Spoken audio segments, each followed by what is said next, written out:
Selamat siang, selamat pagi ya. Selamat pagi, siang karena panas banget ya.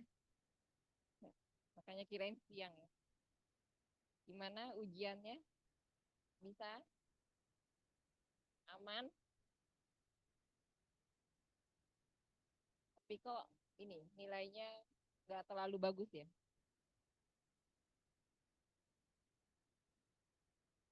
Ada yang cuma satu halaman ngerjain. Ya mempercepat saya koreksi sih. Cuma ya kan nilainya jadi sesuai dengan warna baju saya hari ini ya. Saya berduka dengan nilai-nilai.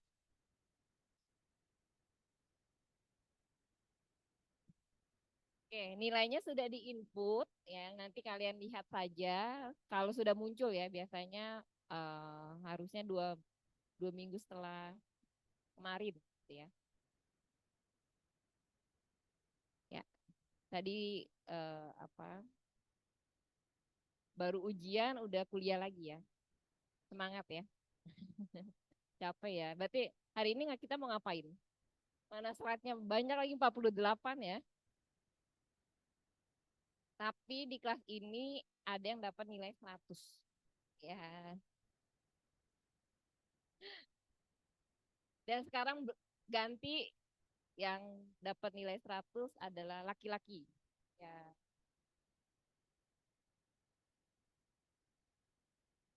kira-kira siapa? Oh, Paulus. Depannya Kak. Tahu.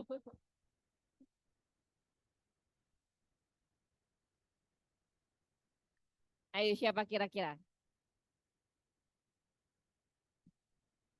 Angkat tangan ya, saya mau lihat orangnya nggak mana ya. Kevin, benar ya. Kevin di sini ada berapa ya? Kevinnya ada berapa di sini? Ada dua ya. Kevin siapa sama apa? Haris Putra sama Adrian. Ada kalau Kevin Haris Putra yang mana? Kalau Kevin Adrian, ya yang 100 Kevin Adrian.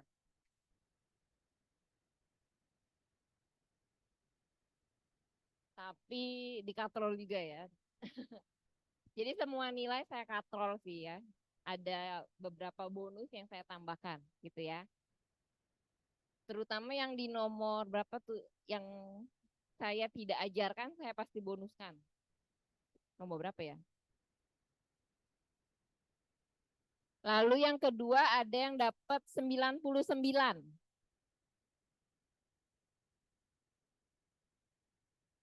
Kira-kira siapa? Iya, cewek bener ya. Klunya wanita. Go ya.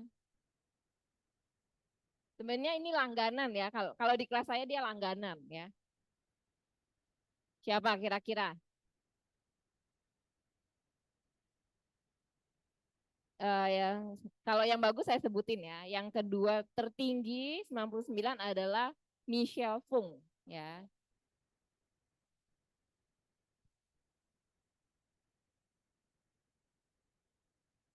Itu 99.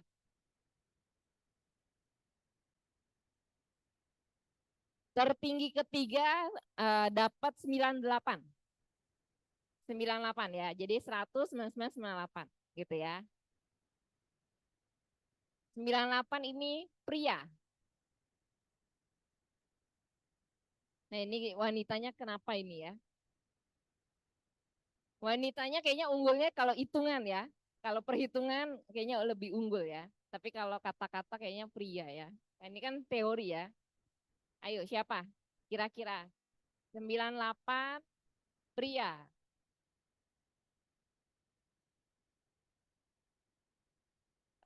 Angkat tangannya yang namanya Dero.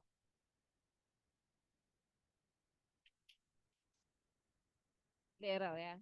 Yakin nggak dapet tinggi? Nggak yakin ya? Berarti saya salah koreksi mungkin ya. Jadi kalau nanti tidak mau 98 mau turun jadi 78 protes nilai ya. Ya, jadi tadilah yang tiga tertinggi pertama. Nah, yang masih kurang nilainya mohon diperbaiki di UAS ya, yang sudah tinggi mohon dipertahankan. Ya. Terus yang rendah jangan patah semangat karena UTS-nya 15% ya. Ya, sebenarnya terbilang cukup eh, porsinya cukup kecil, namun itu sangat membantu dongkrak nilai ya secara keseluruhan ya. Ya.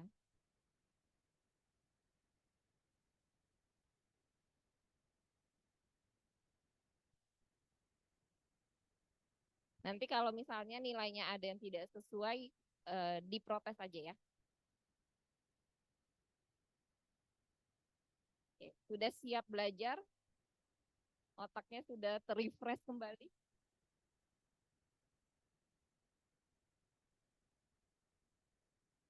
Sudah siap menerima materi baru?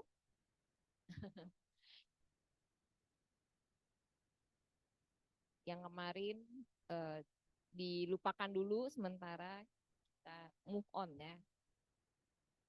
Kalau mau kunci jawaban UTS, boleh saya akan berikan karena itu kan sebagai bahan pembelajaran juga ya. Atau mau lihat sekarang kunci jawabannya?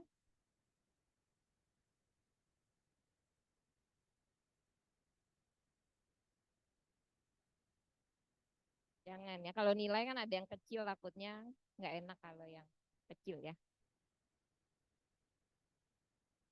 Eh, Tunggu sebentar.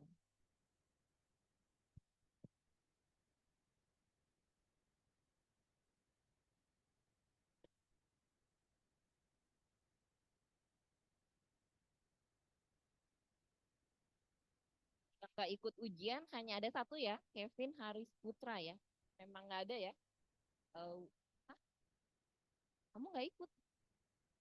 Kamu siapa namanya? Ya, bener Pak Justin nol juga. Kenapa nggak ikut ujian Justin? Oh, oke. Tahu konsekuensinya ya. Kalau UTS tidak ada susulan. Jadi nanti kamu harus berjuang di UAS. Ya, 15%-nya itu kamu berarti nol ya. Maksimum yang bisa didapat berarti 85.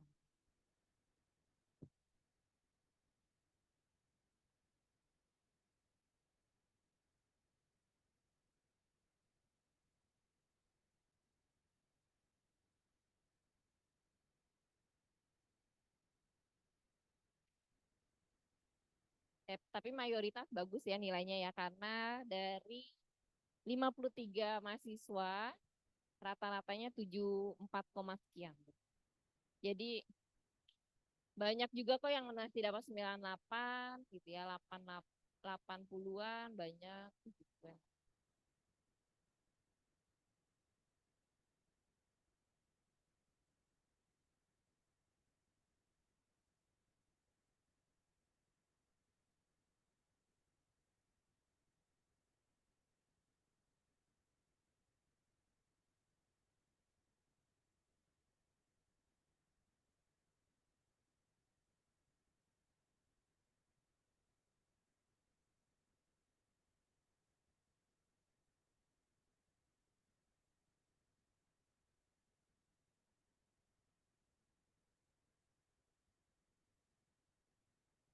Kalian belajarnya PPT ya, mengandalkan PPT.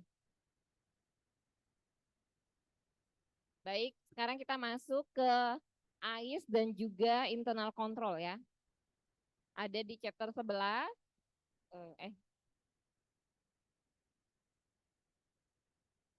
chapter 11, bukunya masih sama untuk UTS ini ya. Nah, berikut adalah learning objective di chapter 11. Ada 4 ya. Kita akan belajar kenapa konsep dari kontrol itu sendiri ya, internal control. Terus kenapa kode etik dan juga internal control itu sangat penting ada di company. Kemudian yang kedua, learning objektifnya adalah tujuan dan komponen dari COSO dan COSO IRM ya. Kemudian yang ketiga untuk learning objektifnya adalah COBIT framework dan implication-nya terhadap IT governance ya atau tata kelola IT. Kemudian yang keempat menjelaskan mengenai framework dari governance selain yang POSO dan COBIT ya. Jadi framework untuk internal control ini ada banyak ya. Yang terkenal adalah COSO dan COBIT, namun ada juga seperti ITL gitu ya. Itu juga nanti akan ada di dalam materi.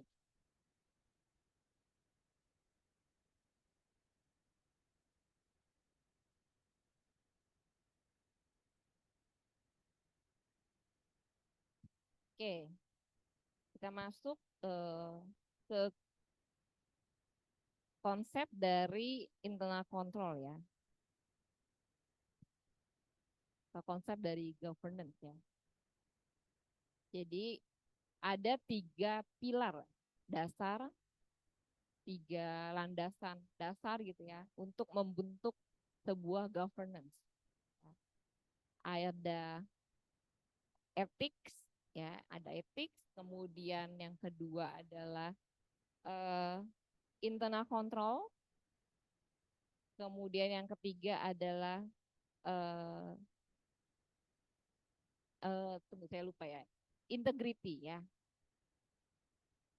kode etik, kemudian internal control, dan yang ketiga security, sorry, ya keamanan,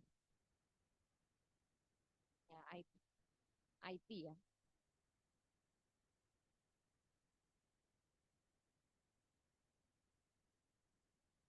Pertama adalah tadi kode etik gitu ya, kode etik.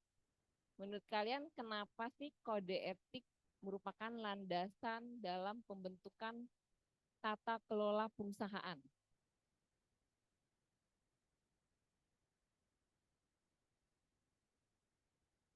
Yuk,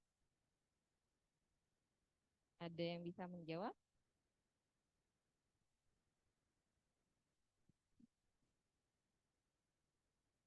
Panas banget ya, kalian masak.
Oke, ada yang mau jawab tadi? Tadi pertanyaannya adalah kenapa kode etik ini merupakan salah satu landasan dari pembentukan tata kelola perusahaan.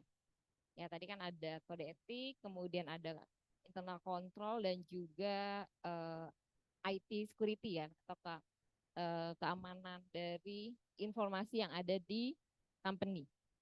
Ada yang mau jawab? Kenapa? Ya, silakan.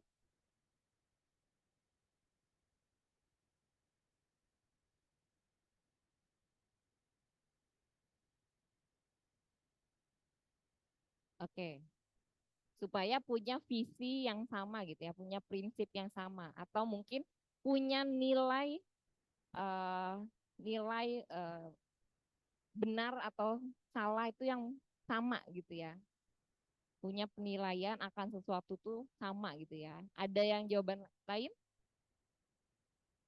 Ya, silakan.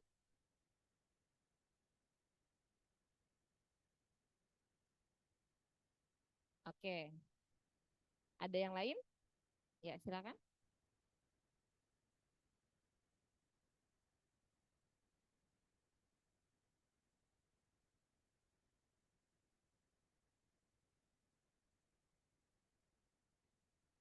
Oke, oke, yang ketiga jawabannya make sense ya, tidak salah juga gitu ya. Ya, benar gitu ya. Ada lagi jawaban tambahan?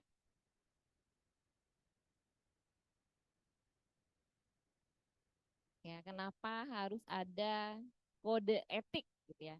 Apalagi profesi kita sebagai accountant, nanti kalian mau jadi finance analyst juga harus memegang kode etik gitu ya dalam melakukan pekerjaan sehari-hari. Menurut kalian kenapa sih itu penting dalam unsur tata kelola? Ya, kita coba lihat ya, di dalam sebuah company pasti banyak orang gitu ya, kan banyak orang di dalamnya. Tiap orang pasti punya eh, culture yang beda-beda, ya budaya yang beda-beda, nilai yang beda-beda. Ya. Si A dan si B tentu saja punya nilai atau prinsip yang dipegang berbeda-beda. Ya. Mungkin karena dari unsur di keluarganya gitu ya, atau mungkin di tanah kelahirannya seperti apa gitu ya, kepercayaannya bagaimana, pasti setiap orang berbeda-beda. Nah, karena perbedaan inilah maka penting dibuat sebuah standar kode etik. Jadi kode etik ini dibuat supaya ketika akan melakukan pengambilan keputusan, mau mengambil keputusan, ada standar baku yang bisa diacu sebagai sesuatu hal pembenaran. Tadi yang seperti Chelsea bilang ya, yang jadi bisa tahu mana yang benar, mana yang di luar dari kode etik tersebut gitu ya. Jadi berasal dari nilai-nilai dan juga prinsip dari setiap orang yang berbeda-beda gitu ya. Jadi harus ada satu standar formal gitu ya. Mana yang benar, mana yang salah gitu ya. Maka harus ada kode etik.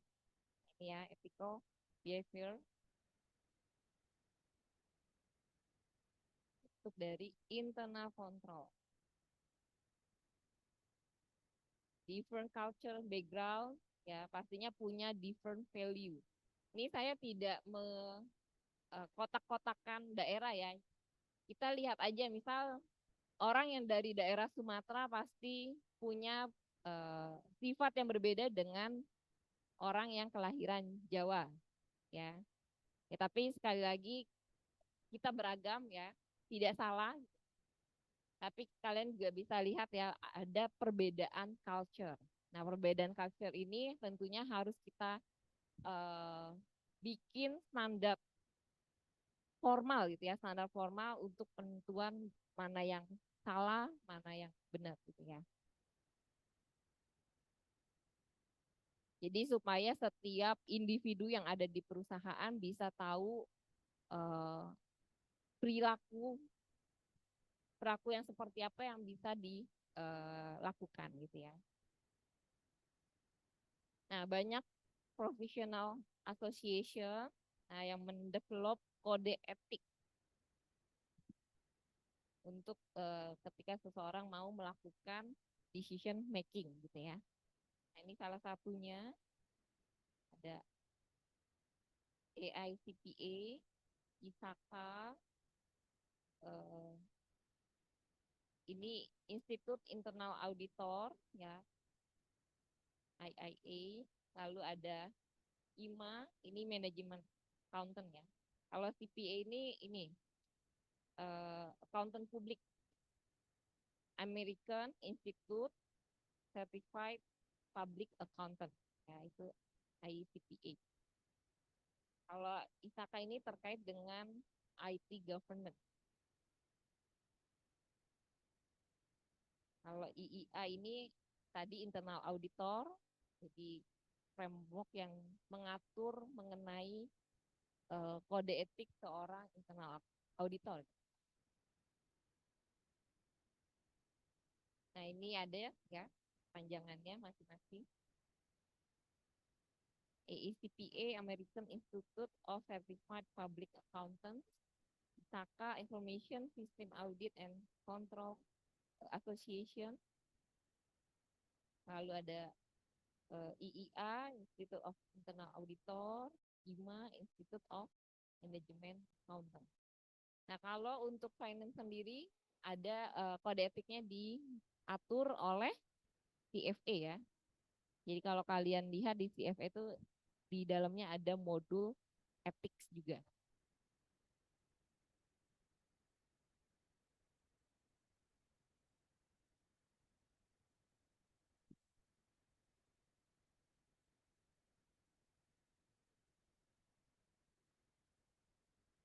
Ada pertanyaan dulu?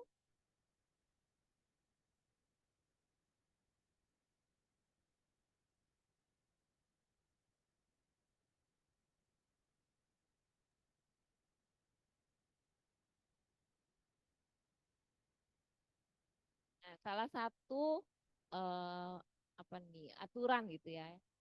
Kalau kita ngomongin internal control pasti yang terkenal itu dari Sarbanes-Oxley. Ya, Sarbanes-Oxley.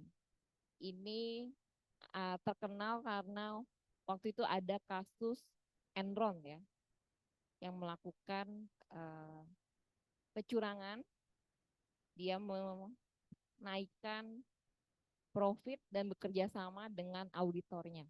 Ya, jadi saling apa namanya kokalikong gitu ya, kerjasama gitu. Nah ini pasti terkenal banget yang namanya Sarbanes-Oxley. Jadi menurut Sarbanes-Oxley tahun 2002 ini udah cukup lama ya, mengharuskan sebuah public company ya, harus mendaftarkan ke SEC. Nah, ini adalah pasar modal di US ya. Kalau kita berarti OJK ya. Kemudian auditornya itu harus punya kewajiban untuk menilai ya, assess dan melaporkan desain rancangan gitu ya dan efektivitas dari internal control atas pelaporan keuangan company tertentu ya, company tersebut gitu ya. Ini artinya apa? Jadi eh, kalau menurut Sarbanes-Oxley ya, mereka harus mendaftarkan company-nya secara resmi pada Securities Exchange Commission ya. Atau di sini kalau di Indonesia berarti OJK gitu ya.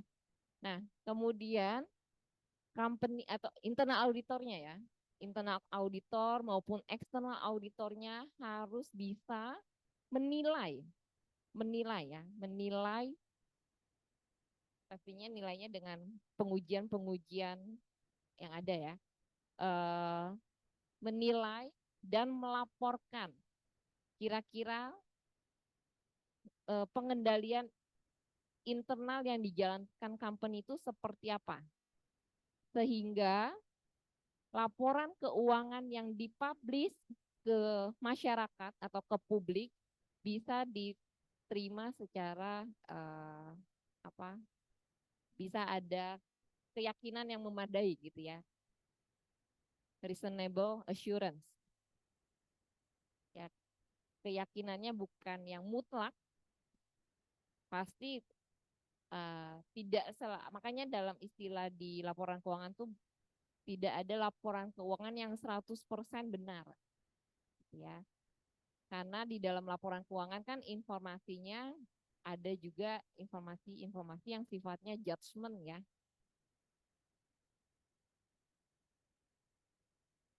Kemudian Sarbanes-Oxley ini didirikan oleh sebuah board yang namanya PCAOB ya, atau kepanjangannya Public Company Accounting Oversight Board.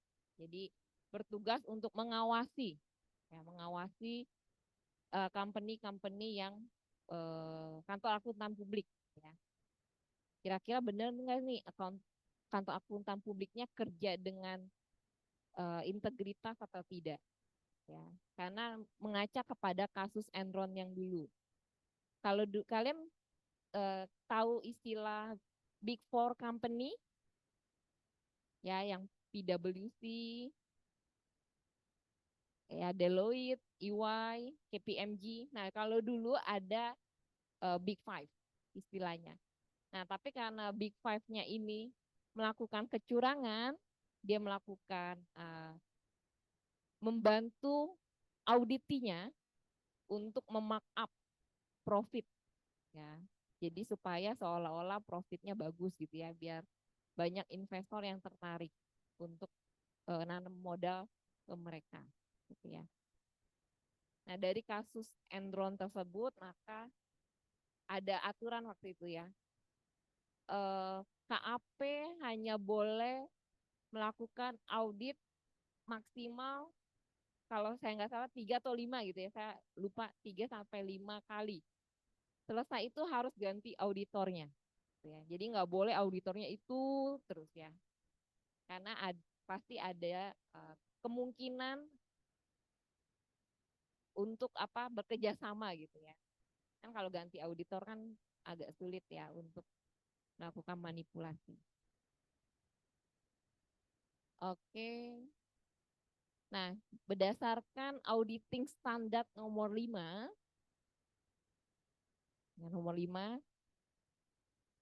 jadi menurut standarnya mengharuskan auditor, encourage auditor untuk menggunakan risk base.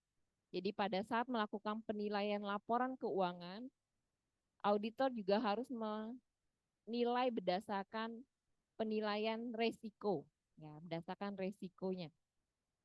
Ya, jadi harus resikonya rendah, sedang atau tinggi gitu ya. Kira-kira di dalam akun ini, misal akun cash, resikonya ada apa saja. Ya, jadi harus ditelusuri berdasarkan resiko yang ada gitu ya. Jadi harus pakai risk based assess, kemudian top down approach.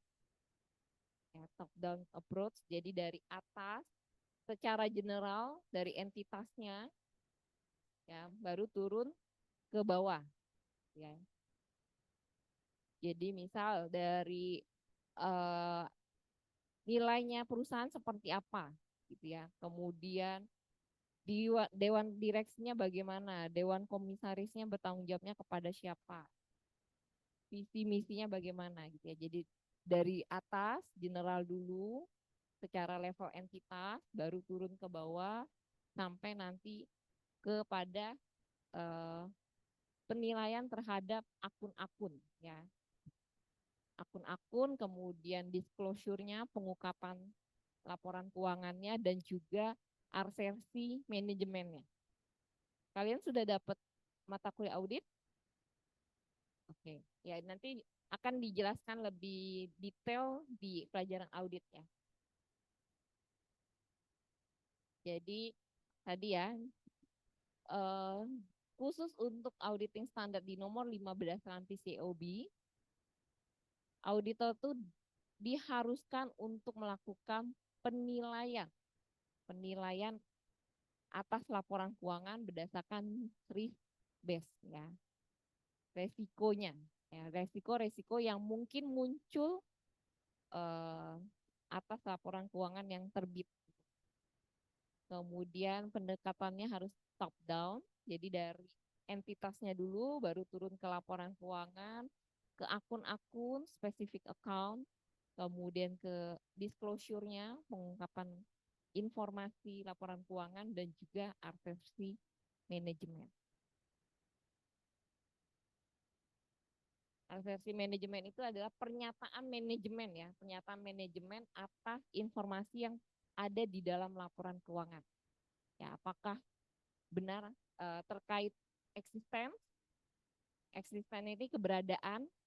Jadi apakah laporan keuangannya yang dilaporkan memang benar-benar terjadi, gitu ya, eksisten, eksis gitu ya. Apakah transaksinya benar-benar terjadi. Kemudian ada komplit. Komplit ini berarti lengkap ya. Apa yang terjadi semua dimasukin. Jadi nggak dipilih-pilih transaksinya. Oh ini transaksinya gede, masukin. Oh ini transaksinya kecil, nggak usah lah. Jangan ya. Komplit. Kemudian yang kedua, apakah patuh? Ya, patuh. Patuh terhadap aturan dan juga standar ya. Nah, itu terkait dengan arsepsi manajemen.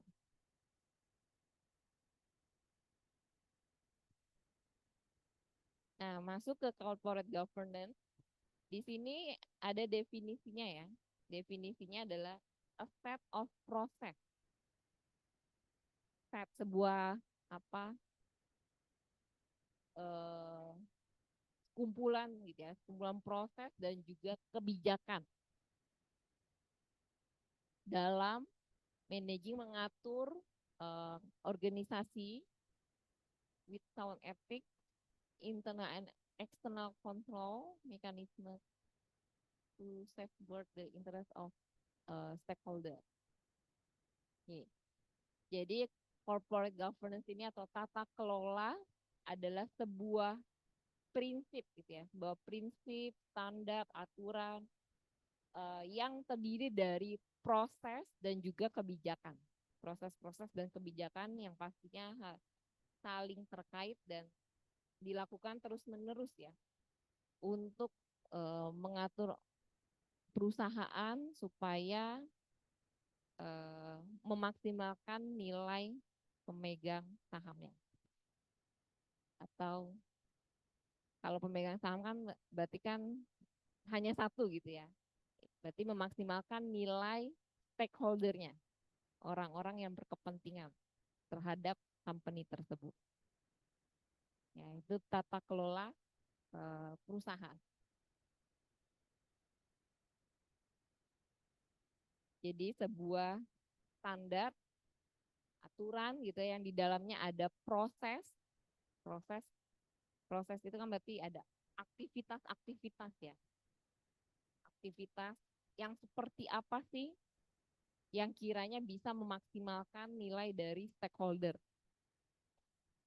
Nah, di dalam aktivitas tersebut uh, pastinya ada etika dan juga internal control tadi serta kalau saya bisa tambahkan adalah information security-nya gitu ya. Karena tadi ya ada 3 landasan untuk membentuk tata kelola perusahaan. Jadi harus ada kode etiknya harus dipegang oleh masing-masing individu, kemudian ada internal control yang dijalankan. Jadi internal kontrolnya jangan hanya semata-mata hanya rancangan gitu ya, tapi harus juga diimplementasikan. Serta adanya keamanan. Nah, bagaimana ketiga ini bisa dijalankan, bagaimana kebijakannya, bagaimana prosesnya, supaya ketiga ini juga berjalan secara efektif yang nantinya akan berdampak kepada nilai dari stakeholder.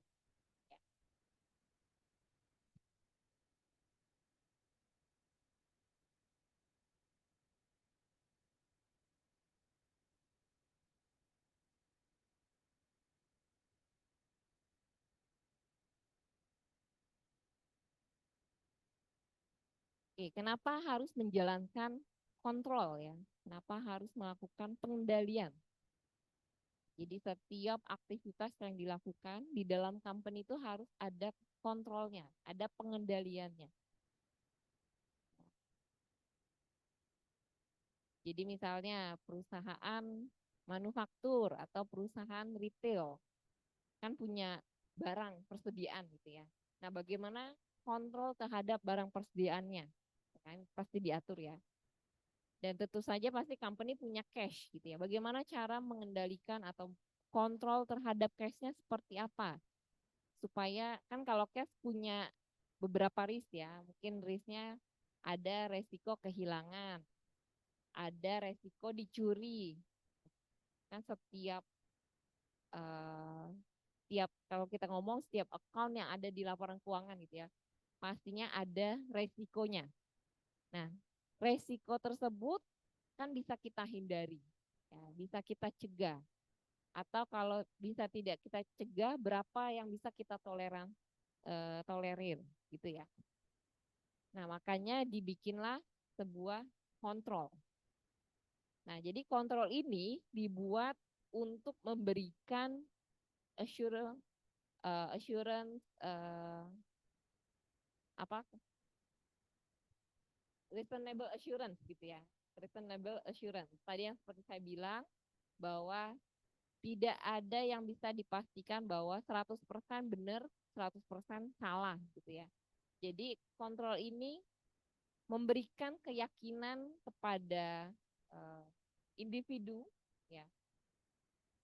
Keyakinannya bukan keyakinan yang 100%, tapi keyakinan yang memadai. Paham ya maksudnya ya?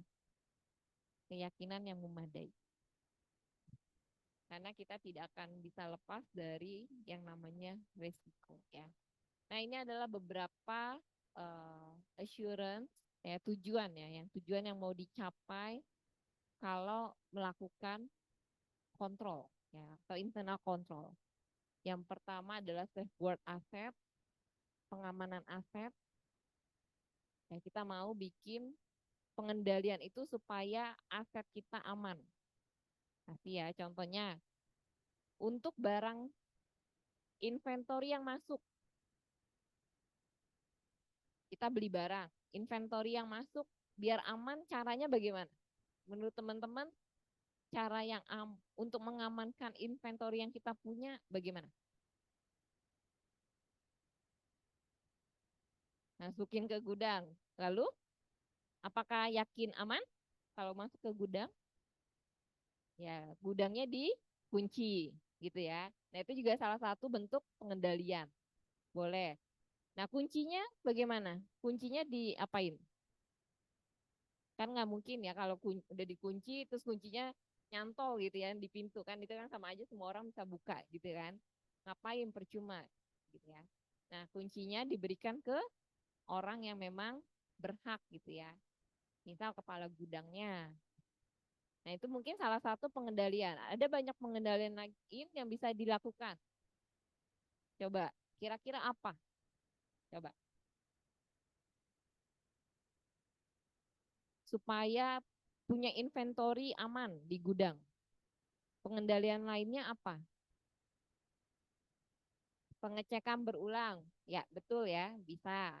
Jadi secara periodik dilakukan stok opnam ya, supaya ketika ada yang kurang segera dapat diketahui. Ada lagi nggak kira-kira? Ini baru ngomongin satu account ya, yaitu inventory ya. Apa? CCTV. Ya, betul ya. Itu juga beberapa pengendalian yang lain yang bisa dilakukan. Ada lagi, pastiin karyawannya jujur. Bagaimana tuh mastiinnya?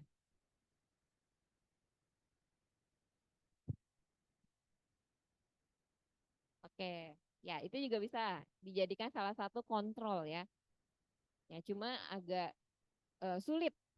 Kalau saya bisa ngomong sih agak sulit ya melihat orang jujur atau tidaknya dari misal dari tes atau ngobrol ya kadang ini ya. Hah? Ya, kadang juga bisa menipu ya. Kan ada istilah don't judge the book by its cover ya.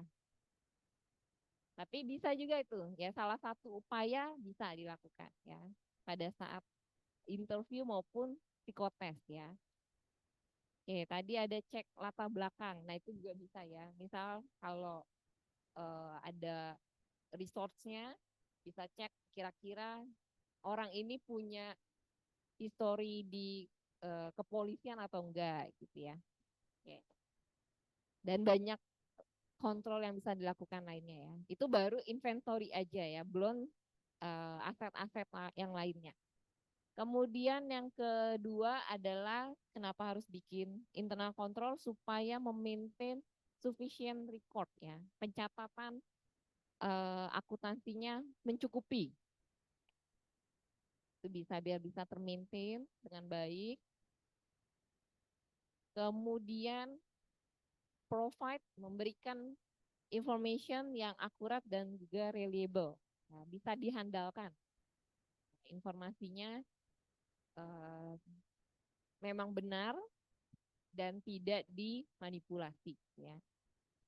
Kemudian informasinya benar, terus kan informasinya diolah menjadi laporan keuangan ya. Nah, masuk ke tujuan yang keempat, prepare financial report berdasarkan established kriteria. Bisa bikin laporan keuangan dengan standar yang berlaku. Lalu promote and improve operational efficient. Dengan adanya internal control juga bisa meningkatkan efisiensi dari aktivitas operasional perusahaan ya. Kemudian yang ke berapa nih? Keenam, encourage adherence with management policy, dan yang terakhir comply with law and regulation.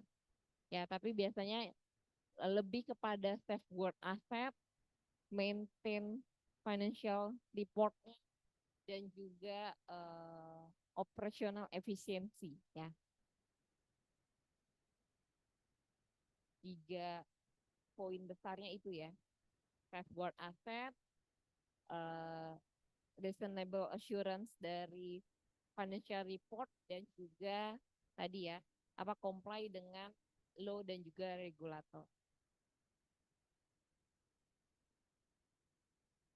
Nah, berdasarkan Sarbanes-Oxley Act bahwa penetapan dan maintenance dari internal control adalah tanggung jawab manajemen ya. Bukan tanggung jawab dari external auditor, bukan ya, tapi tanggung jawab dari manajemennya. Tapi lagi-lagi yang mengimplementasikannya harus semua individu. Nah, ada 3 fungsi utama di dalam internal control.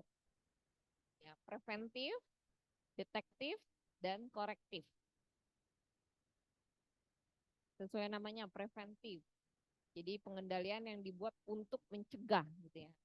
Mencegah hal-hal yang tidak diinginkan. Mencegah masalah gitu ya.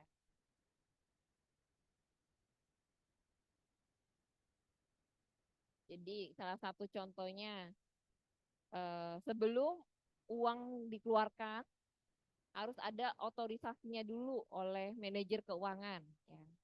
Harus ada tanda tangannya dulu ya. Ditandatangani baru uangnya keluar ya. Kalau tidak ada tanda tangan manajer, uang tidak boleh keluar ya. Itu salah satu bentuk preventif. Tadi yang disebut teman kamu, gudangnya dikunci supaya tidak dicuri. Nah, itu juga salah satu preventive control. Ya. Jadi preventive control ini adalah pengendalian-pengendalian yang dibuat untuk mencegah sebelum kejadian tersebut terjadi, ya, atau sebelum masalah terjadi. Nah, itu preventif. Lalu detektif. Ya, detektif sesuai namanya detektif ya. Deteksi gitu ya. Discover problem yang tidak bisa dicegah. Ini salah satu contoh yang bisa dilakukan adalah bank reconciliation dan juga monthly trial balance. Mendeteksi kira-kira ada masalah atau mungkin kecurangan yang terjadi atau tidak, gitu. Atau ada miss di salah satu proses atau tidak, gitu ya. Ya, seperti kalau kita mau ngecek jumlah cash yang ada itu benar apa enggak, ya. Catatan atas cash yang dimiliki oleh company itu benar apa enggak. Nah, bisa dilakukan dengan cara bank reconciliation. Jadi menyamakan nilai saldo bank yang ada di catatan bank dengan catatan yang ada di perusahaan. Nah, dengan melakukan bank reconciliation, kan accountant bisa melihat ya, kira-kira eh, ada miss atau tidak, gitu ya. Kalau ada miss, kira-kira missnya di mana, gitu ya. Itu dari detektif controls. Lalu yang ketiga adalah korektif, ya, dari kata koreksi, koreksi, gitu ya. Berarti ini masalahnya sudah terjadi, masalahnya sudah terjadi. Korektif kontrol. Supaya masalah ini tidak akan terjadi lagi, kira-kira kontrol seperti apa yang harus dilakukan. Itu yang namanya korektif. Dibenerin gitu ya. Nah, salah satunya di sini contohnya adalah backup file ya. Untuk recover corrupt data. Ya. Nah. Yang ini ada pertanyaan. Ingat-ingat ya. 3 fungsi utama dari internal control. Preventif, detektif, dan korektif.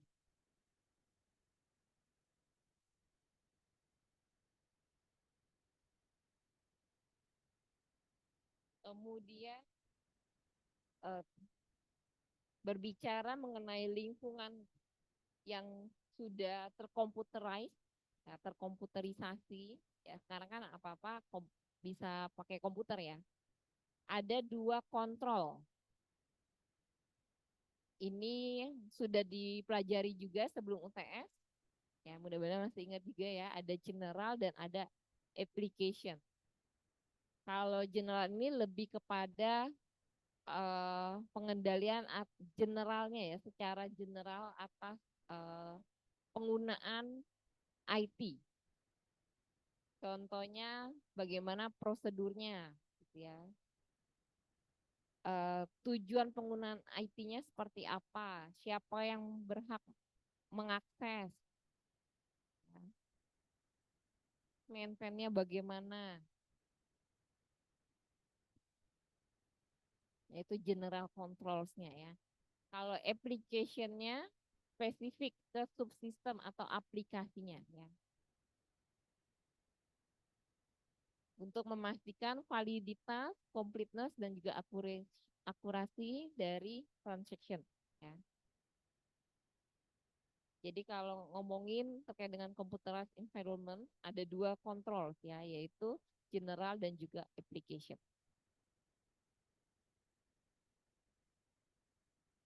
Kalau application control maksudnya gini, dia lebih spesifik ke dalam sistemnya, di aplikasinya. Nah, misal kalau kalian bayangin akses ya, bayangin akses. Biar tidak gampang dimanipulasi gitu ya. Kita atur limit untuk penginputan limit kredit customer gitu ya. Maksimal harus berapa gitu ya. Kalau lewat berarti harus ada approval dari atasan. Nah, misal kalian ke BCA gitu ya, ke BCA mau buka blokiran kartu gitu ya. Nah, pasti kan para stafnya ada juga minta persetujuan dari kepala cabangnya ya. Nanti kepala cabangnya pakai sidik jarinya atau paspor baru bisa terbuka gitu. Itu application control.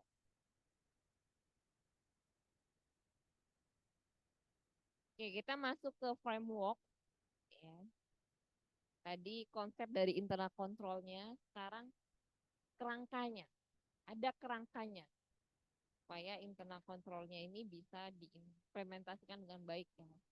Ada beberapa framework yang banyak digunakan di dunia ya. Ada acuannya dari COSO. Ya, COSO. COSO framework ya. Ada yang juga ada COSO IRM. Kalau ini ada COSO Internal Control Framework. COSO ini sebuah asosiasi gitu ya, sebuah organisasi yang terdiri dari 5 organisasi ya.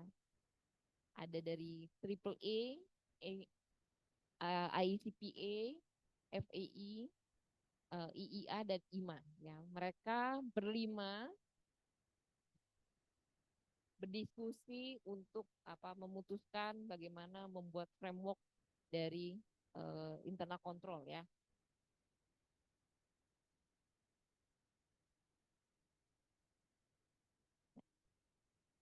Nah, ini AAA, American Accounting Association, IECPA tadi ya, yang public accountant, asosiasi yang menaungi para public accountant.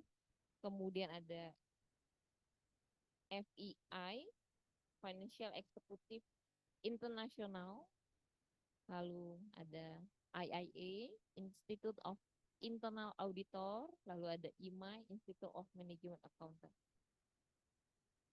5 ini bikin internal control framework yang biasa dikenal dengan COSO.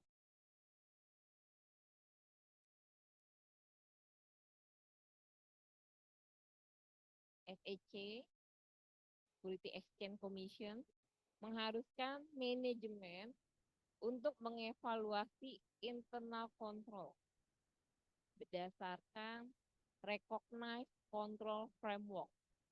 Recognized control framework yang bisa diacu ya, yaitu salah satunya adalah COSO.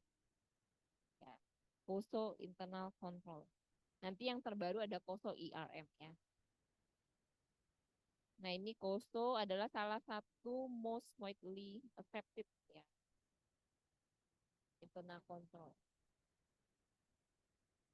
Jadi framework ini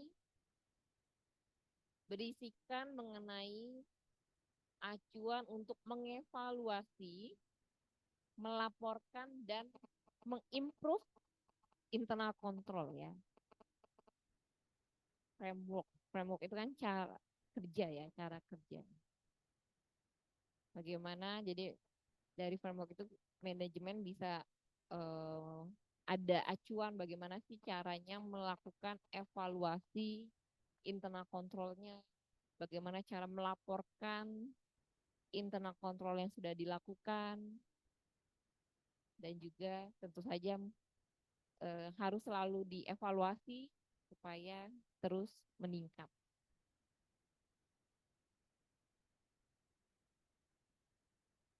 Nah, ini beberapa control framework-nya.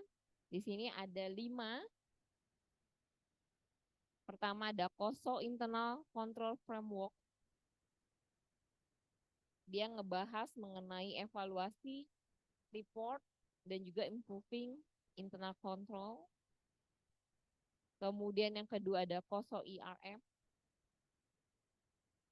IRM ini Enterprise Risk Management. Ya.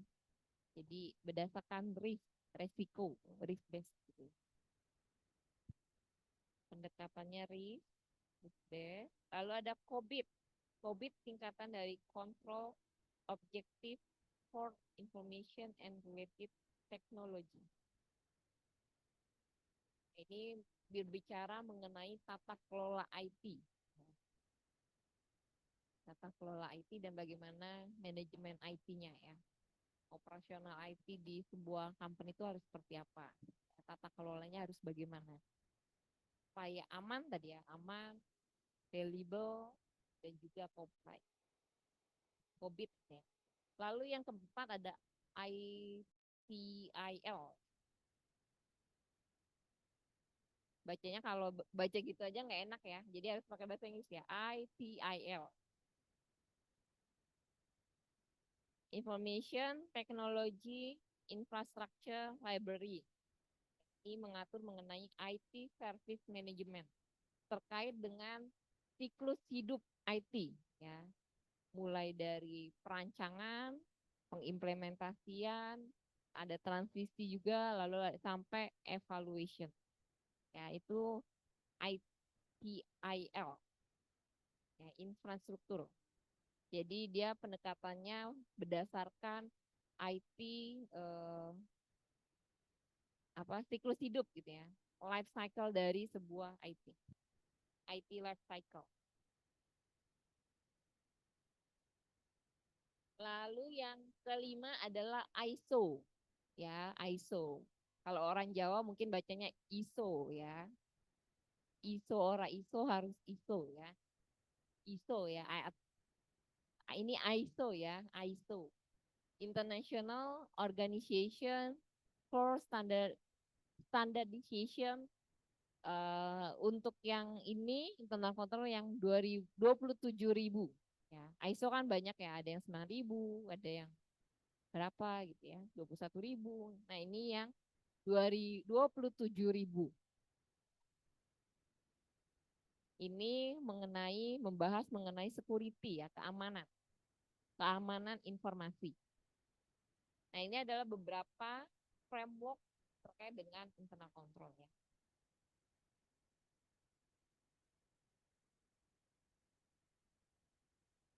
Diingat-ingat ya. Nah ini semuanya dipelajari di sini. Ada COSO internal control, COSO IRM, ITL, ITIL, kemudian ada ISO dan ada COBIT. Oke, kita bahas mengenai COSO internal control yang pertama ya. Ada COSO internal control terbaru itu COSO 2013 ya, COSO 2013. Menurut COSO internal control framework, mereka mendefinisikan bahwa internal control itu adalah sebuah proses yang terdiri dari ongoing task dan juga activities. Jadi berisikan mengenai aktivitas-aktivitas yang terus-menerus gitu ya, ongoing, terus-menerus terjadi. Jadi internal control ini adalah sebuah proses yang berisikan aktivitas-aktivitas yang selalu atau terus-menerus dilakukan. Nah, itu internal control. Jadi internal control itu nggak cukup dijalankan sehari udah, atau sebulan ini dilakukan, bulan depan enggak ya, nggak bisa seperti itu. Ya, jadi harus terus dilakukan terus menerus setiap harinya, dan harus juga dilakukan evaluasi supaya dinilai ya apakah internal kontrolnya masih efektif atau enggak. Kalau sudah tidak efektif, ya harus diimprove lagi gitu ya. Oke, yang kedua, internal control itu dipengaruhi oleh orang-orang, ya, mempengaruhi orang-orang. Jadi nggak cuma semata-mata hanyalah manual, ya, hanya cuma ditulis di catatan, hanya tulis di kertas ditempel, gitu ya, atau sebuah sistem, ada sistemnya nih. Ya, terus kalau nggak ada orangnya, siapa yang mau jalankan sistem tersebut? Jadi nggak cuma hanya sebuah sistem, atau tidak hanya sebuah form, bentuk gitu ya, formulir gitu ya. Tadi tulis di kertas, ditempel, tapi ya udah cuma sekedar formalitas. Nah, buat apa gitu ya? Jadi internal control itu tidak hanya sebatas manualnya aja. Oh harus gini gini gini gitu ya. Tapi harus mempengaruhi orangnya juga. Harus melibatkan orang, ya, people-nya harus dilibatkan supaya internal kontrolnya berjalan dengan baik. Ya, percuma internal kontrolnya bagus gitu ya. Misal kalian gitu ya, mahasiswa yang masuk harus tapping. Oh, kalau dulu tapping ya, sorry. Kalau kalian sekarang harus wifi attendance gitu ya. Supaya tidak ada joki. Itu kan salah satu internal control yang mau dilakukan oleh BINUS ya, supaya tidak ada joki gitu ya. Nah, Internal kontrolnya harus dijalankan ya. Oke.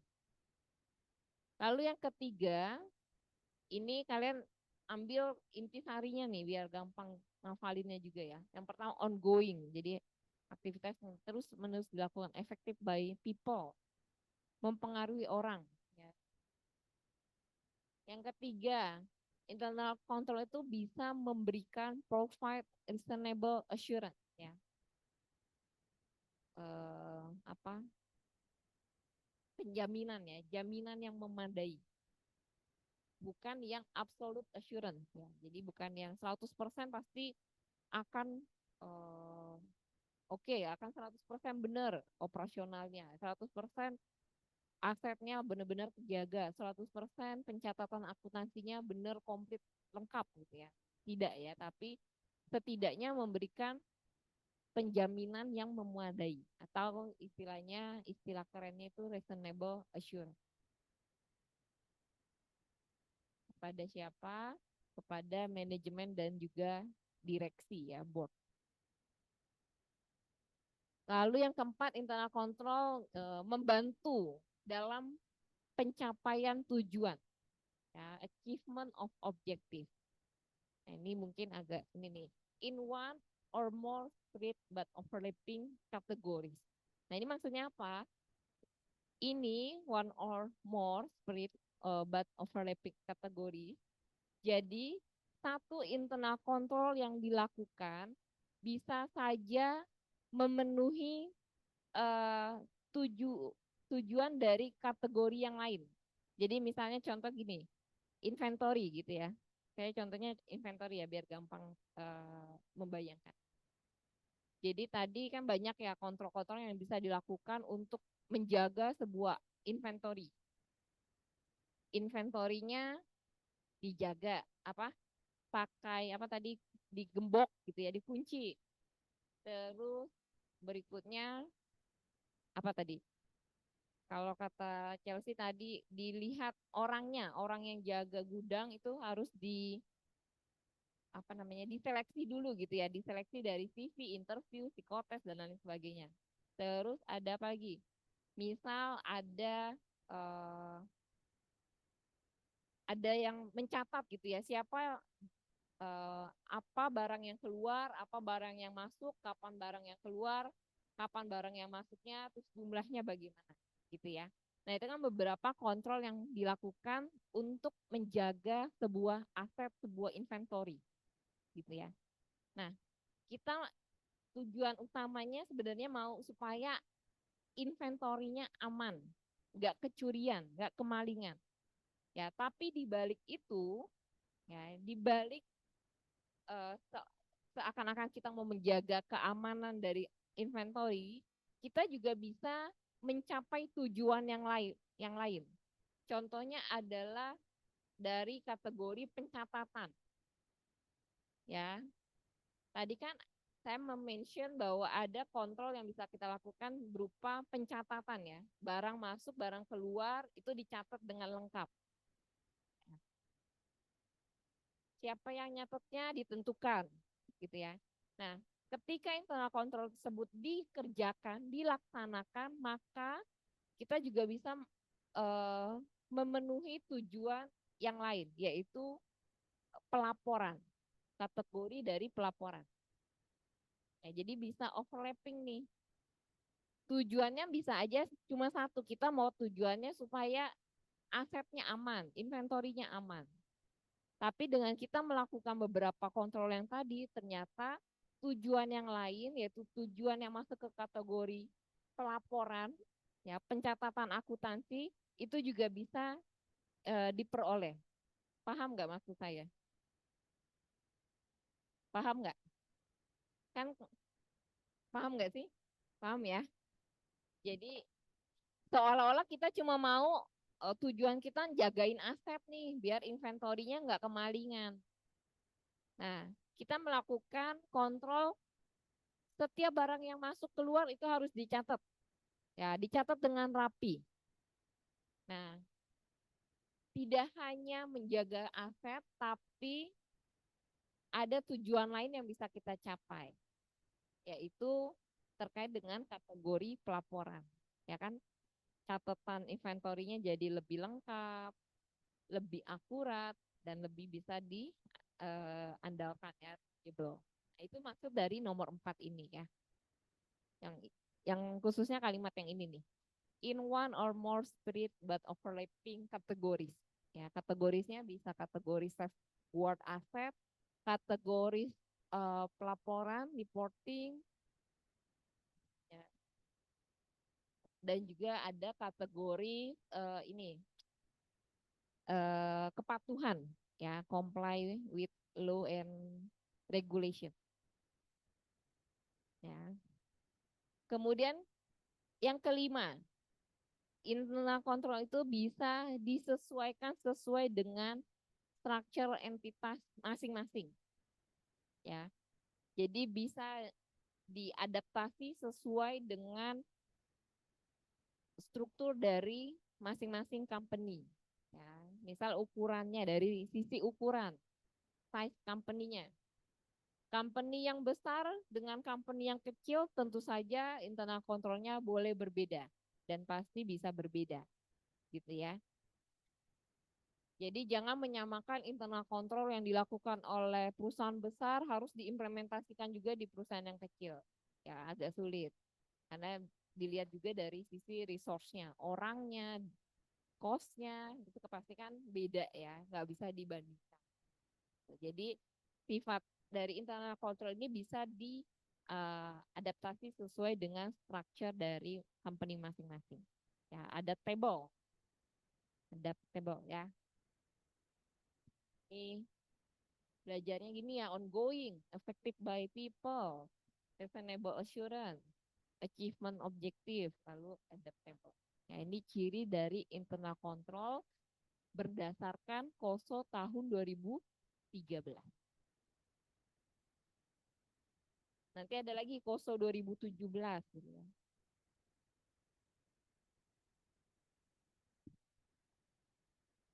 Nah, ada 3 objektif kalau berdasarkan KOSO 2013 ya, kenapa company harus atau organisasi harus melakukan internal control.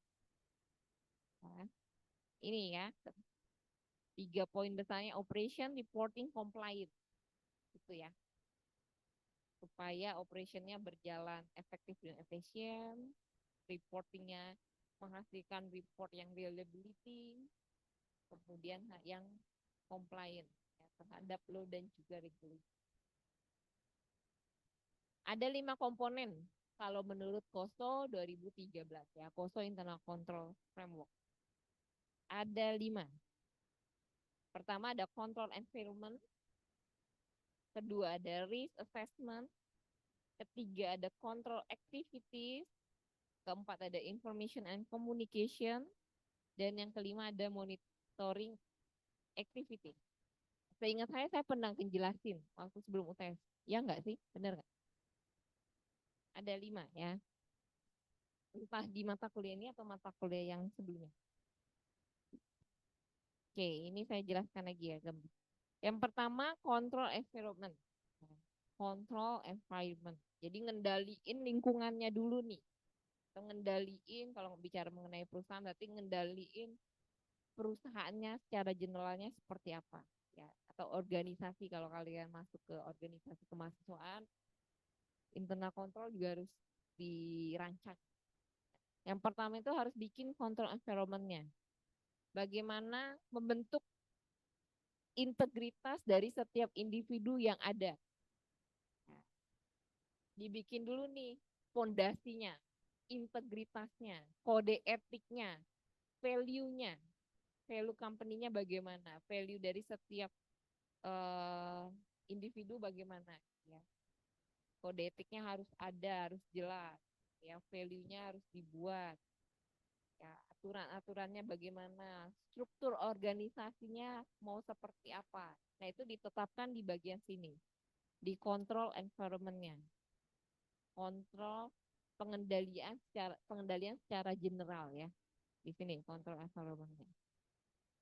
Value, kode etik, struktur organisasi. Nah, ini di sini. Lalu yang kedua, kalau di sini udah oke, udah ada, udah dibuat, masuk ke tahap berikutnya yaitu risk assessment. Ada penilaian resiko, ya. Dinilai resiko yang mungkin akan timbul apa, baik resiko yang berasal dari dalam maupun resiko yang berasal dari luar, gitu ya. Resikonya apa? Ancamannya akan seperti apa, gitu ya.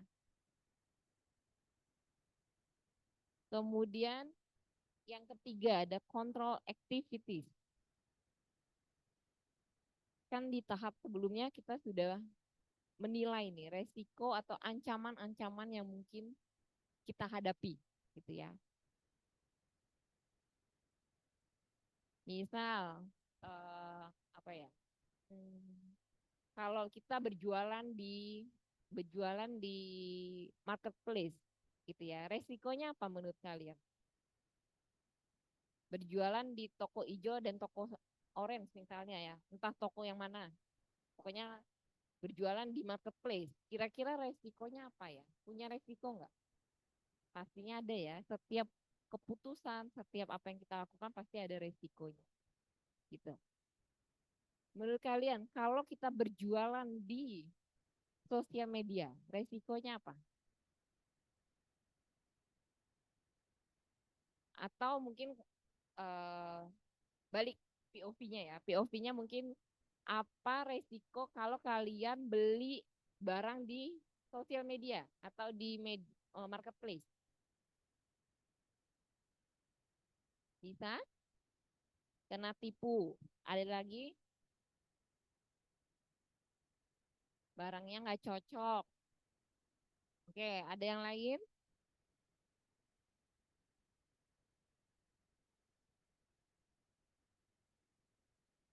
Barangnya pas nyampe rusak bisa ya. Dan lain sebagainya. Nah, itu kalian udah kebayang ya POV dari buyer. Nah, coba kalau saya balik POV dari seller, ada nggak resiko yang bisa diterima oleh seller ketika dia menjual barang di marketplace? COD tapi nggak dibayar. Tuh, ada yang lain. Review buruk. Oke, ada yang lain? Pas dibalikin barangnya udah rusak. Oke, minta retur tapi ternyata barangnya udah rusak atau mungkin udah dipakai gitu ya. Nah, itu adalah beberapa resiko yang bakal diterima gitu ya. Yang bakal diterima. Nah, yang ketiga ini control activities bagaimana caranya supaya resiko-resiko tersebut bisa kita minimalkan ya atau bahkan kita hilangkan. Kalau hilangkan mungkin agak sulit ya. Seenggaknya bagaimana resiko tersebut bisa kita minimalkan, minimalisir gitu ya. Tadi yang saya keinget tadi ada yang bilang ada resiko pelanggannya atau bayarnya bakal kasih review yang jelek ya. Kalau review yang jelek kan jadi bikin performa di marketplace-nya jadi jelek ya. Dan itu juga akan berdampak ke belangsungan hidup dari company ya. Takutnya ada pembeli ngacuhnya hanya di review itu saja gitu ya. Jadi enggan untuk membeli. Padahal kan saingan di marketplace itu banyak. Nah, resikonya apa? Kontrol yang mau dibuat untuk bisa mencegah hal itu bagaimana? Apa? Ya, salah satunya kontrol yang bisa dilakukan adalah chat, chat pembelinya. Jadi saya kadang pada saat baru beli bahkan barangnya belum nyampe gitu ya, udah dicat dulu sama penjualnya. Pasti dibilang gitu ya, Kak, kalau barangnya tidak sesuai atau mau diretur atau terjadi sesuatu dengan barangnya, mohon diinfokan dulu ke kami gitu ya. Nanti kami cek. Jadi jangan langsung memberikan review yang jelek. Nah, itu bisa dilakukan. Kayak gitu ya. Ini maksud dari yang ketiga, control activity.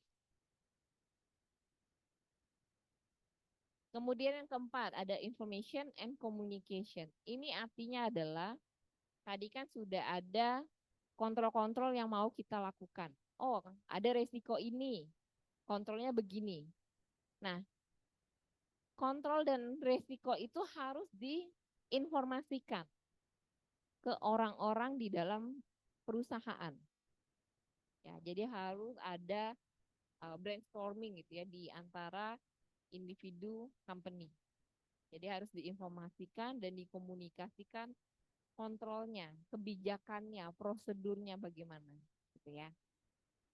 Kemudian yang kelima, komponen yang kelima adalah monitoring. Kita sudah menjalankan kontrolnya. Nah, di akhir periode atau di periode-periode tertentu, kita harus mengevaluasi, monitor ya, dimonitor. Apakah kira-kira kontrolnya ini berjalan enggak? Ya, apakah sama aja gitu ya? Maksudnya sama aja, maksudnya gini, resikonya tetap ada aja nih, gitu ya. Percuma ngadainnya, ya daripada buang-buang resource, ya mending kita improve lagi, bikin yang lain, pikirkan yang lain, kontrolnya mau bagaimana, gitu ya. Jadi harus secara berkala dilakukan evaluasi dan monitoring, ya harus secara rutin. Jadi ini adalah 5 komponen dari COSO Internal Control Framework tahun 2013. Ya, apa tadi? Control environment, risk assessment, control activity, information and communication, dan juga monitoring activity. Nah, ini sering sering dibicarakan 5 komponen dari COSO. Dan harus urut ya, tidak boleh acak, nggak boleh random, nggak boleh ya, harus urut susunannya.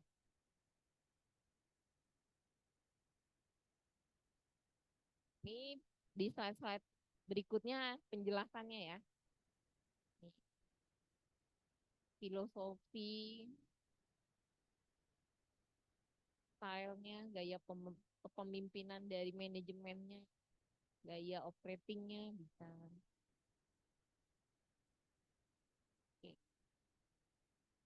Ini risk assessmentnya.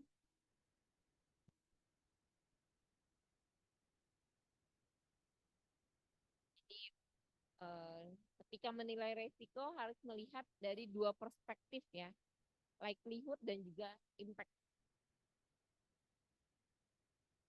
Likelihoodnya kemungkinan ya, kemungkinan hal itu bisa terjadi. Kemungkinan resiko itu bisa terjadi. Kemungkinannya besar, tinggi, sedang. Rendah, sedang, tinggi. Kemudian ada impact. Impact-nya kira-kira potensial loss-nya bagaimana. Ini perkiraan ya. Jadi harus lihat dari 2 perspektif.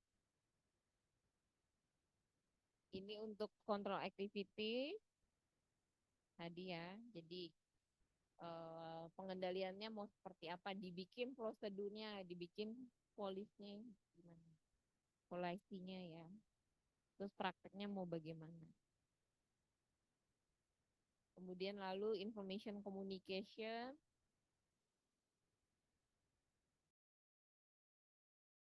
lalu monitoring effectivity,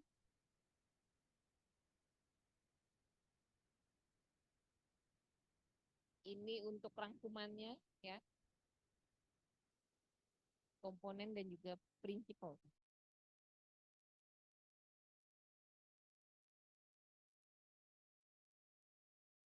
Jadi next.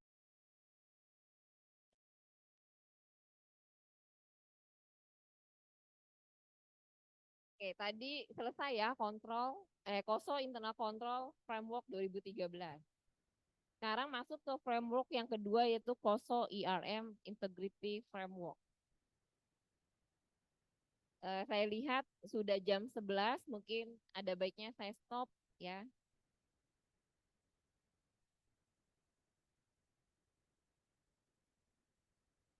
Yang IRM ini lebih banyak lagi ya. Ya ada berapa nih? 1, 2, 3, 4, 5, 6, 7, 8. Ya. Nah, ini nanti ada perbedaannya dengan Koso seperti apa gitu.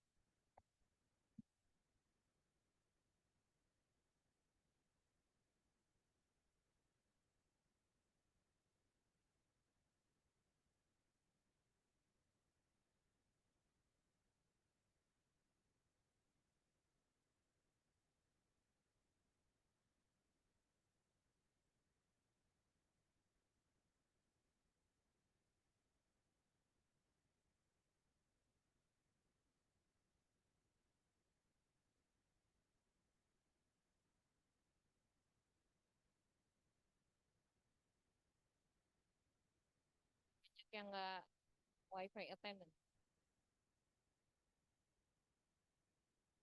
Cecilia Vienna,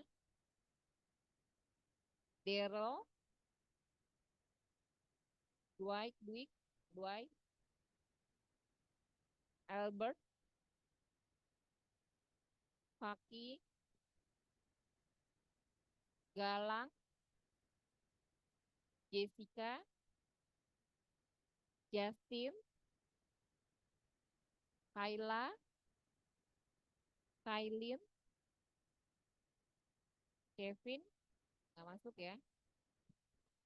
Kezia, Katarina, nggak ada. Michelle, Naga, Nelly, sebenarnya saya mau ini open PO nih, lupa. Nicola, tanggal 21 baru ingat. Pangayubi, Pangayubi, ada nggak? Pangayubi nggak ada. Stanley, nggak ada juga. Oh, kamu siapa? Stanley, Stanley Paulus. Steve, Steve ada. Ada nggak? Nggak ada ya. Steven, Steven. Oke, yang lainnya absen ya. Semoga nggak ada yang nitip atau wifi terus pulang. Oke, saya confirm yang tidak hadir Kevin Haris Putra, Kezia, dan Pangayubi, Steve, dan Stephen. Oke, ya yang lainnya hadir ya. Baik, abis ini yang lab dengan saya kita ketemunya 11.30 saja ya. 11.30 ya. Oke, apabila tidak ada pertanyaan, boleh meninggalkan ruangan. Kita ketemu lagi minggu depan. Selamat siang.